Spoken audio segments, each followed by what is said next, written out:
Donc, Monsieur Lacoste propose que je fasse une petite entorse à mon protocole de la soirée, parce que cette action, elle est portée par Béatrice et Jean, et donc Béatrice, il voudrait vous inviter sur scène pour la présenter avec lui.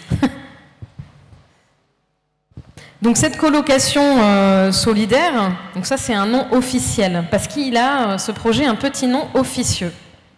Et ce nom officieux, c'est le manteau de Martin. Et donc j'aimerais bien que vous m'expliquiez tous les deux pourquoi ce manteau de Martin. Bien. En fait, au départ, c'était pas le manteau de Martin, c'était le manteau de Saint-Martin. Et c'est le nom que Monsieur le maire avait donné à cette... je sais pas qu'est-ce que c'est qui siffle. À cette colocation, bon, ça a évidemment le sens que l'on connaît de Saint-Martin qui déchire, son manteau pour le partager, pour le donner. Comment?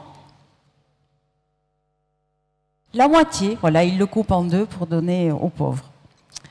Martin légionnaire dans les légions romaines qui donne la partie intérieure de son manteau, puisque c'était celle qu'il pouvait donner, parce que l'autre appartenait, appartenait à l'armée. Voilà, le manteau de Martin. Et donc, racontez-nous cette histoire de colocation solidaire. Quel est l'esprit de cette action? Le principe, c'est que la mutualisation de moyens, voire de petits moyens, permet de faciliter, d'améliorer des situations individuelles complexes et difficiles. L'idée, elle est très simple. Monsieur le maire vous l'a expliqué tout à l'heure.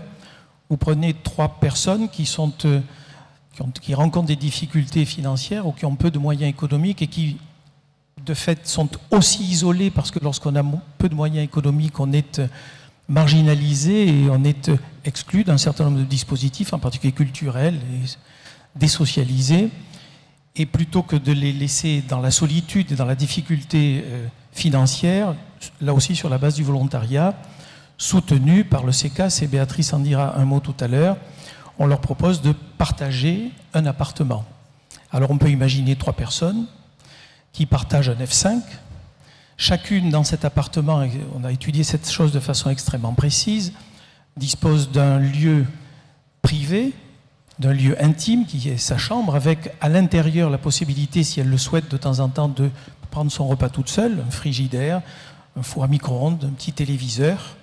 Et puis il y a les espaces de vie en commun, dans lesquels, écorchés de la vie, quelquefois isolés, on peut recommencer à donner corps à des projets en commun, c'est-à-dire aller faire ses courses en commun, construire un repas en commun, décider ensemble, à 2 ou à 3, d'aller au cinéma.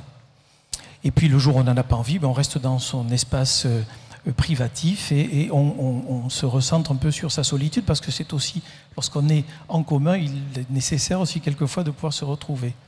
Et si on prend cet exemple tout simple, et Béatrice donnera peut-être davantage de précision tout à l'heure, un F5 aujourd'hui c'est à peu près 700 €.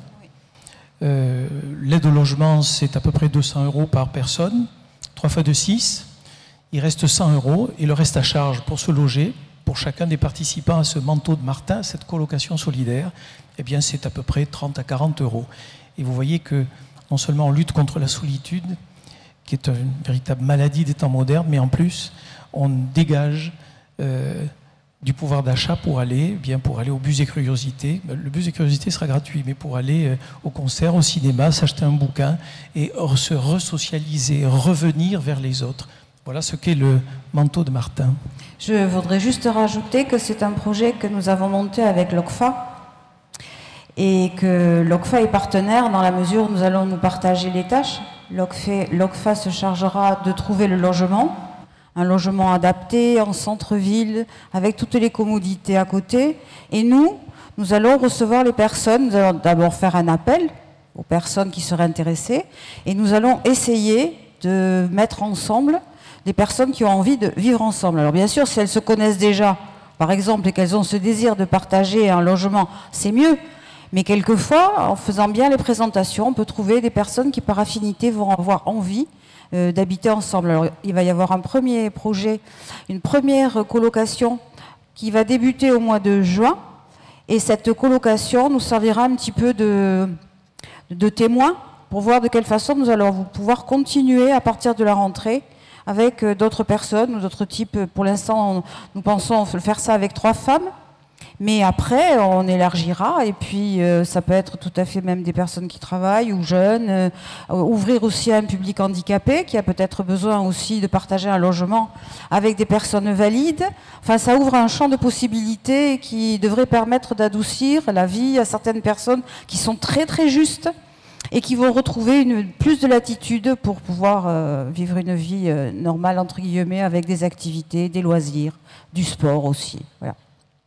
Donc, si j'ai bien compris, top départ en juin 2019, et puis à analyser et à déployer dans les mois qui viennent. Exactement. Merci beaucoup à tous les deux. Merci.